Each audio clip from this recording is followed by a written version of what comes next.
केंद्र की मोदी सरकार के 9 साल पूरे हो चुके हैं और भाजपा महाजनसंपर्क अभियान चला रही है, लोगों के बीच जा रही है, केंद्र सरकार की योजनाओं को बता रही है। शिमला में भी इसकी शुरुआत हुई है और यहां पर पूर्व भाजपा अध्यक्ष और शिमला से सांसद सुरेश कश्यप मौजूद रहे और पूर्व मंत्री सुरेश भारद्वाज भी इसमें मौजूद रहे। इस वक्त सुरेश कश्यप जी हमारे साथ हैं। कश्यप साहब, महाजनसंपर्क अभियान की शुरुआत आज से हुई है।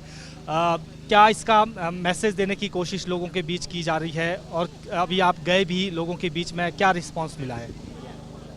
आज पूरे देश भर में और पूरे प्रदेश में महाजनसंपर्क अभियान की शुरुआत की गई है और इसके माध्यम से माननीय मोदी जी के नेतृत्व में जो 9 वर्ष का कार्यकाल हुआ है, जो उपलब्धियां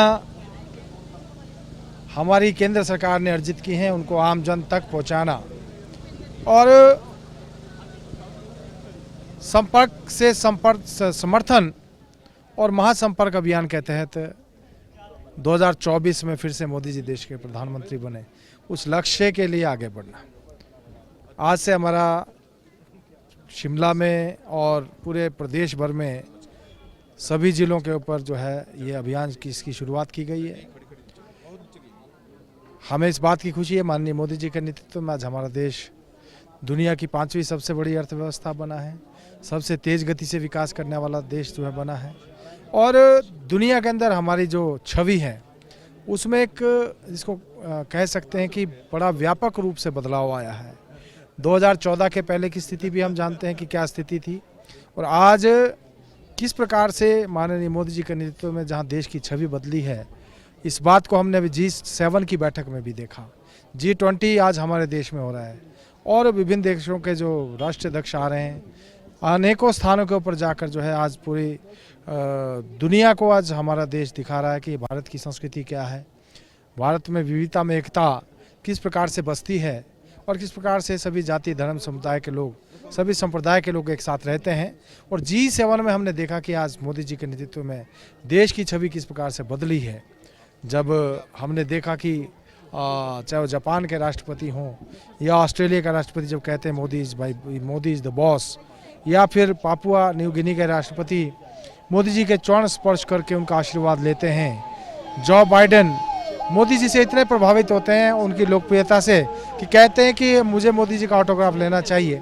तो आज ऐसा बदलाव पूरी दुनिया भर में आया है और जनसंपर्क के द्वारा जो मोदी सरकार के जो किए हुए काम है उसमें उनको जन जन तक पहुंचाना, उसमें चाहे वो 3.5 करोड़ से ज़्यादा आवास बनाने की बात हो, 10 करोड़ से ज़्यादा गैस के कनेक्शन की बात हो, 11.5 करोड़ के करीब शौचालय बनाने की बात हो, या फिर किसान सम्मान निधि में 11.5 करोड़ के करीब किसानों को किसान सम्मान निधि देने की बात हो, या 10 करोड़ परिवारों को आयुष्मान भारत योजना के तहत जोड़ने की बात हो, 3 डोज वैक्सीन के 135 करोड़ लोगों के देश में देना और 80 करोड़ लोगों को 5 किलो अनाज और 1 दाल देना, ये सब कुछ ऐतिहासिक काम है। नहीं तो इससे पहले हम देखते थे, चाहे वो हम कह सकते हैं कि वैक्सीन की बात करें तो चाहे पोलियो की वैक्सीन थी, BCG थी या टेटनस की थी, तो 5-5 दशक लगते थे उनको आने में, लेकिन हमारे देश ने मात्र 9 महीने में अपनी एक नहीं 2-2 वैक्सीन तैयार की और दुनिया भर के देशों को अपनी वैक्सीन दी।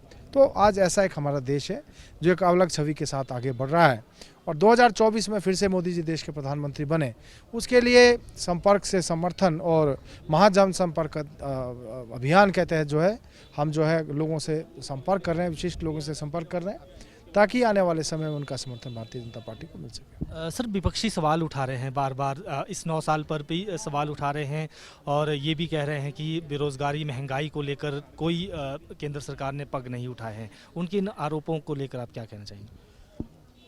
जहाँ तक विपक्ष की बात है, आज विपक्ष की हालत क्या है और 2014 से पहले क्या स्थिति इस देश की थी। हमारे देश को भ्रष्टाचारियों का देश समझा जाता था, जब प्रतिदिन कोई ना कोई घोटाला होता था और घोटालों की एक लंबी फहरिस्त में उस बात में नहीं जाना चाहता, लेकिन 9 वर्ष के कार्यकाल में एक भी घोटाला नहीं हुआ। नहीं तो राजीव गांधी जी उनके जो कांग्रेस के लीडर थे और देश के प्रधानमंत्री रहे, वो स्वयं कहा करते थे कि ऊपर से मैं 1 रुपया भेजता हूँ, 85 पैसे रास्ते में गायब कर देते थे लोग। लेकिन आज जो है मोदी जी 1 रुपया भेजते हैं तो 1 रुपया लाभार्थी के खाते में आता है। दूसरी बात, अगर महंगाई की बात करें तो इनकी सरकार हिमाचल प्रदेश में बनी और सबसे पहला काम इन्होंने वैट बढ़ाने का किया। सबसे पहले डीजल के ऊपर इन्होंने वैट बढ़ाया। आज जो है डीजल की बात हम करें, अन्य खाद्य वस्तुओं की बात करें, या फिर तेल के बोतल की, जो खाने का तेल है, डिपुओं में वो बोतल महंगी मिलती है। आप जब आप बाहर देखते हैं तो बाहर में बोतल जो है तेल की बोतल सस्ती मिलती है। अर्थात महंगाई बढ़ाने का काम प्रदेश में किसने किया है? तो कांग्रेस पार्टी ने किया है। इन्होंने 900 से ज़्यादा संस्थान बंद कर दिए और अभी इन्होंने कुछ स्कूल डिनोटिफाई किए थे, फिर मुंह की खानी पड़ी जब इनको फैसला वापस लेना पड़ रहा है, जब इसके ऊपर उसको होल्ड करवाया है। लेकिन दूसरी ओर देखें हम तो बेरोजगारी की बात, प्रदेश में अगर हम देखें, इन्होंने 5 लाख लोगों को रोजगार देने की बात कही थी, लेकिन सत्ता में आते ही इन्होंने बहुत सारे जो हमारे युवा साथी थी, हमारी बेटियां आउटसोर्स के माध्यम से लगी थी, उनको बाहर का रास्ता दिखाने का काम किया है।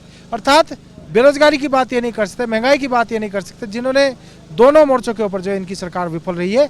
5 महीने में इनकी कोई एक भी उपलब्धि नहीं है। दूसरी ओर मोदी जी के नेतृत्व में हमको आईआईएम जैसा संस्थान मिला, हमको एम्स जैसा संस्थान मिला, हमको मेडिकल कॉलेजेस मिले, अटल टनल मिली, हमको रेणुका बांध मिला, हमको पीजीआई सैटेलाइट सेंटर मिला, बर्क ड्रग पार्क मिला, मेडिकल डिवाइस पार्क मिला, और कितने 4 लेन और हाईवेज हमको मिले हैं। मैं समझता हूं ये सब जो है मोदी जी की देन हिमाचल प्रदेश को है। विपक्षी जो नेता है राहुल गांधी को भी हमने पिछले कल दोबारा से देखा कि प्रधानमंत्री पर अटैक कर रहे हैं, सीधा हमला उन पर कर रहे हैं, उनको लेकर एक टिप्पणी भी की है। इसको लेकर क्या कहेंगे? देखिए, राहुल गांधी जी के बारे में क्या कहें, उनकी जितनी सोच है उतनी ही बात वो कर सकते हैं। अमेरिका के राष्ट्रपति मोदी जी से प्रभावित होकर उनके ऑटोग्राफ की बात करते हैं, और राहुल गांधी जी देश के बारे में और मोदी जी के प्रति इस प्रकार की टिप्पणी करते हैं। मैं समझता हूँ यह दुर्भाग्यपूर्ण है, और कहीं ना कहीं जो आज कांग्रेस का हश्र हुआ है पूरे देश भर में, उसके लिए बहुत हद तक जो है राहुल गांधी जी जिम्मेदार हैं। और आने वाले समय में देखिए कि और ज़्यादा बुरा हाल जो है कांग्रेस पार्टी का होने वाला है। मुख्यमंत्री सुखविंदर सिंह सुक्खू का एक आरोप है कि हमारी जो कर्ज लेने की लिमिट थी उसको कट किया गया है, 5500 करोड़ घटाया गया है और हम अब लोन नहीं ले सकते हैं। इस तरह का उन्होंने एक बयान दिया। हालांकि वो दिल्ली भी गए थे, केंद्रीय वित्त मंत्री से भी मिले हैं। इस बयान को किस तरह से आप देखते हैं? नहीं, देखिए, मैं ऐसा नहीं मानता। केंद्र सरकार के द्वारा हिमाचल प्रदेश को स्पेशल कैटेगरी स्टेटस मिला है। हमको जो है जो केंद्र प्रायोजित योजना है उसमें 90-10 जो है जो यूपीए की सरकार ने बंद कर दिया था, माननीय मोदी जी ने उसकी शुरुआत हिमाचल प्रदेश में की, और हिमाचल प्रदेश ने आज तक जो केंद्र से मांगा है और केंद्र ने हमको देने का काम किया है। और हम इस बात को देख सकते हैं कि 9 वर्षों के दौरान किस प्रकार से मोदी जी ने हमारी जितनी भी जो भी स्कीमें प्रदेश के द्वारा केंद्र को भेजी गई सब करके उनके लिए बजट का आवंटन किया है। और मैं इस बात को मानता हूं कि आज जो है जिस प्रकार से कांग्रेस की सरकार ये झूठा प्रचार करने का काम कर रही है कि प्रदेश में जो है कर्ज के तले प्रदेश डूबा है, तो इसके लिए बहुत हद तक जो कांग्रेस पार्टी और उनकी सरकारें जिम्मेदार हैं। और आज केवल मात्र कर्ज का रोना रोकर जो है ये जनता से नहीं छूट पाएंगे, क्योंकि इन्होंने जिस प्रकार की झूठी गारंटियाँ दी हैं उन गारंटियों को उनको पूरा करना पड़ेगा। केवल कर्ज का रोना रोकर जो है ये जो है अपने आप को जो बचा नहीं पाएंगे, इनको जवाब देना ही पड़ेगा। जनता इनसे जवाब मांग रही है। बिल्कुल, ये थे सुरेश कश्यप जो भाजपा के पूर्व अध्यक्ष हैं और जो शिमला लोकसभा है उसके सांसद भी हैं। इन्होंने कहा कि संपर्क से समर्थन इस अभियान के जरिए लोगों के बीच जा रहे हैं, केंद्र सरकार की योजनाओं को बताया जा रहा है और 2024 में एक बार फिर से प्रधानमंत्री नरेंद्र मोदी बनेंगे। वीडियो जर्नलिस्ट अंकुर के साथ प्रदीप ठाकुर, शिमला।